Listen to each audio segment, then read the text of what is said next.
Wa rawa Abu Idris Al-Khawlani an Mu'adz bin Jabal radhiyallahu an, dari sahabat Mu'adz bin Jabal.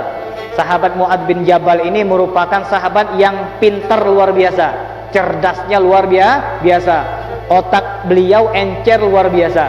Sampai-sampai Nabi Muhammad mengatakan Mu'adz bin Jabal ulama ummati yaumul qiyamah. Ataupun dalam hadis yang lain, Mu'adz bin Jabal imamul ulama yaumul qiyamah. Ini ada riwayat dari Nabi Muhammad sallallahu alaihi wasallam, imamul ulama, imamnya para ulama. Jadi di padang mahsyar nanti, dari seluruh orang alim, dari seluruh ulama, dari seluruh ustadz, yang menjadi imamnya adalah Mu'adz bin Jabal. Ini kata Nabi Muhammad sallallahu alaihi wasallam, Mu'adz bin Jabal imamul ulama yaumul qiyamah. Mu'adz bin Jabal adalah imamnya para ulama. Di mana? Bukan di bumi.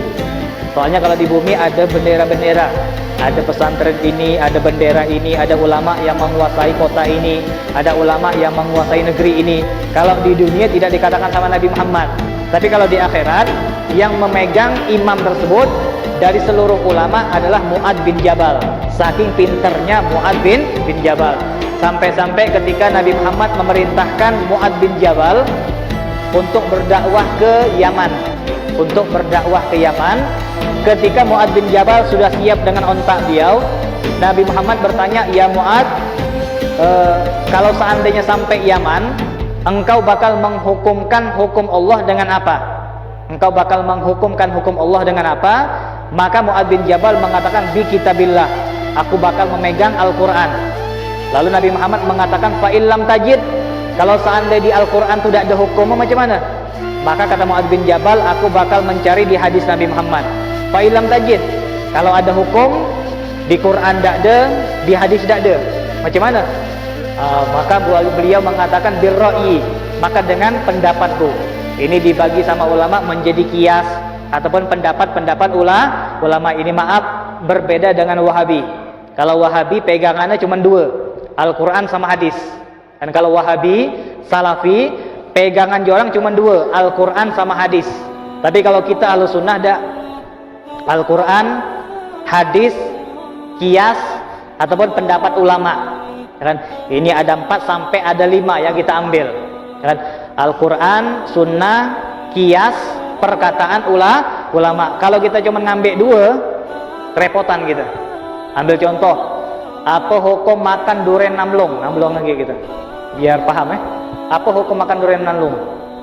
Apa hukum? Carilah di Quran, ada hukum makan durian namlung. Innan namlunga halalan thayyibah. Ada tak? Tak ada. Jadi kalau antum nyari hukum durian namlung di Quran tak ada. Gimana kita nak makan? Di Quran tak dijelaskan boleh apa tak. Cari di hadis. Pernah tak Nabi Muhammad mengatakan durian namlung ahsanul makulat? Pernah tak? Tak pernah. Pernah tak Nabi Muhammad bilang durian namlung? Pernah. Nabi Muhammad bilang rambutan? Tak pernah. Jadi gimana? Kita kepengen nih, orang lah makan semua sementok nih, kita lom. Ya kan? Di Quran tak ada, di hadis tak ada. Maka ke kias tadi.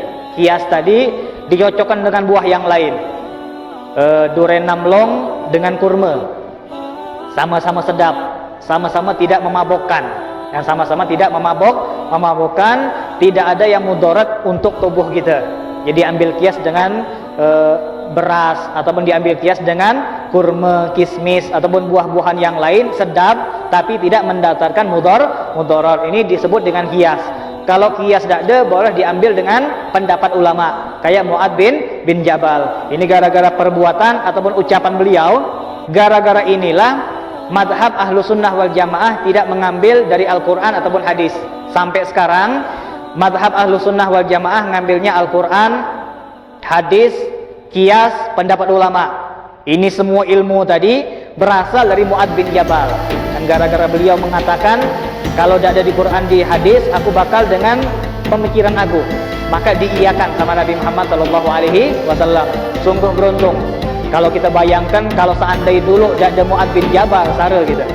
Kalau seandainya dulu tidak ada Mu'adz bin Jabal, yang membolehkan ro'yun tadi, yang membolehkan pendapat ulama kita ambil. Kalau beliau tidak ada, sara kita.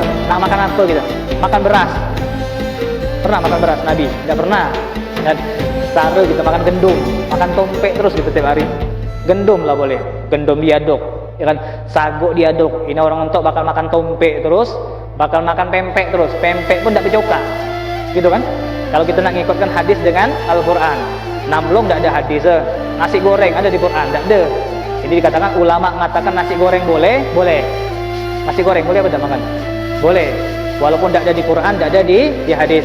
Ini Ahlussunnah wal Jamaah harus berterima kasih kepada Mu'adz bin Jabal karena beliaulah yang meluaskan tentang ilmu dari Nabi Muhammad SAW.